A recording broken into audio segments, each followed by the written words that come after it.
এক একটা গল্পের সৌন্দর্যটা এক এক রকম, একটা গল্পের ইনফরমেশন এক এক রকম, এক একটা গল্পের সারাংশ এক এক রকম। তো সেই জায়গা থেকে আমার মনে হয় এক একটা গল্পই সার্থক তাদের জায়গা থেকে দর্শকের ভালোবাসা পাওয়ার জন্য। তো সুড়ঙ্গ সার্থক, আমলনামা সার্থক, আর দাগিরটা তো আপনারা দেখতেই পাচ্ছেন। তো আমার মনে হয় যে কোনোটার সাথে কোনোটার কম্পেয়ার না করি, এক একটার ইন্ডিভিজুয়ালি দে আর বিউটিফুল। আমার মনে হয় বিউটিফুল স্টোরি, বিউটিফুল অ্যাক্টিং সবাই চেষ্টা করতে করার, তো ওইটার সাথে কোনোটার কম্পেয়ার করবো না। বাট আমি যদি দাগির কথা বলি, দাগি অন্যান্য সব গল্পের থেকে আলাদা।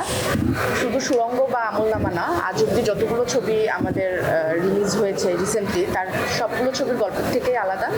তো সেই জায়গা থেকে আমি বলবো এই ধরনের গল্প যেহেতু দর্শক দেখছে, দাগি অনেক সফল, অনেক কিছু থেকেই দাগি আসলে এখন সফল, অনেক অনেক বেশি সফল।